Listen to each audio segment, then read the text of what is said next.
kepala sekolah melihat dokumennya ada, lalu dia masuk ke akun saya sebagai penilai, lalu diverifikasi. Ya, baik, terima kasih. Jadi yang dimaksud Pak Menteri tadi, penghitungan bobot kinerja guru itu tetap 24 jam sebagaimana amanat undang-undang, namun tidak semua 24 jam itu harus diselesaikan melalui tatap muka. Jadi bisa dengan kegiatan lain yang bagian dari 5M yang tertuang dalam undang-undang guru dosen. Tepatnya seperti apa saja yang menjadi perhitungan bobot dan berapa bobotnya itu akan dirumuskan dalam Kepmen. Jadi sebenarnya sebelumnya sudah ada keputusan menteri yang baru, kita sedang sempurnakan untuk keputusan menteri ini agar nanti bisa menjadi rujukan dan lain sebagainya. Oke, terima kasih. Jadi saya sampaikan terlebih dahulu, BPKN itu kan mempunyai tugas dan fungsi melakukan pengelolaan pengembangan manajemen aparatur sipil negara. Salah satunya adalah kinerja ASN dan itu termasuk guru.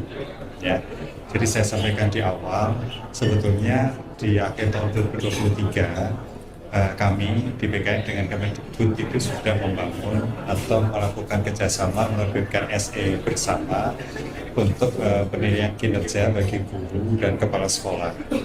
Kemudian dalam beberapa kali pertemuan ternyata perlu juga dilakukan penilaian kinerja, pengelolaan kinerja itu bagi pengawas sekolah. Sehingga sekarang menjadi satu tambahan lagi. Nah, yang perlu kita perhatikan bahwa sistem untuk melakukan pengelolaan kinerja itu hanya satu. Makanya datanya itu kita alirkan. Kita memang membangun e-kinerja untuk semua penilaian kinerja aparatur sipil negara. Tetapi khusus bagi guru yang saya sampaikan di awal, memang kita perlu membuat sistem tersendiri. Ya, karena pertama memang jumlah ASN itu sebagian besar adalah guru.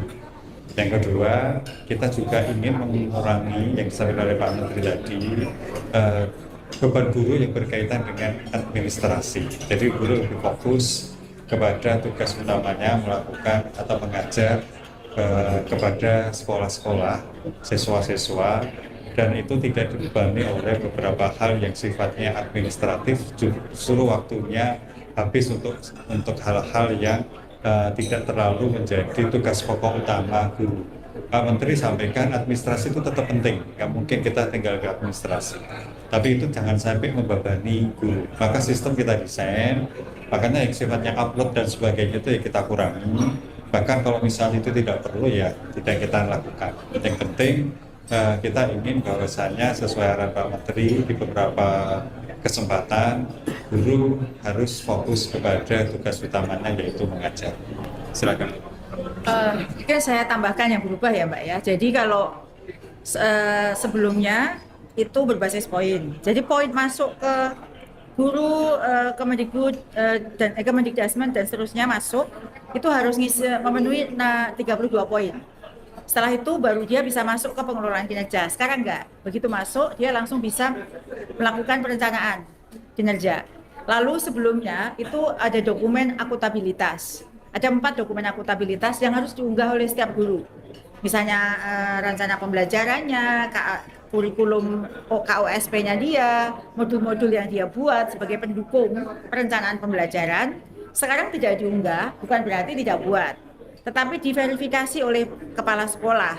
Nanti kepala sekolah tidak mengunggah, tapi dia tick mark, misalnya Nunu guru sejarah SMP 1 gitu ya. Saya membuat perencanaan, kemudian membuat dokumennya diserahkan kepada kepala sekolah. Kepala sekolah melihat dokumennya ada, lalu dia masuk ke akun saya sebagai penilai, lalu diverifikasi. Jadi dia memverifikasi dokumen yang saya ada. Jadi kepala sekolah bertanggung jawab terhadap guru tersebut apakah sudah membuat dokumen. Kalau sebelumnya kan guru harus mengunggah sebagai bentuk akutabilitas, pertanggungjawaban bahwa dia memang melakukan pengelolaan kinerja. Sekarang tidak. Itu yang kedua. Perubahan yang ketiga, kalau dulu setiap semester melakukan perencanaan, sekarang setahun sekali. Jadi seperti itu. Jadi ini tentu yang dikeluhkan guru itu karena dia mengunggah dokumen, itu bagi yang tidak punya data, itu kan perlu waktu 24 jam. dan dokumennya banyak sekali. Sekarang tidak perlu.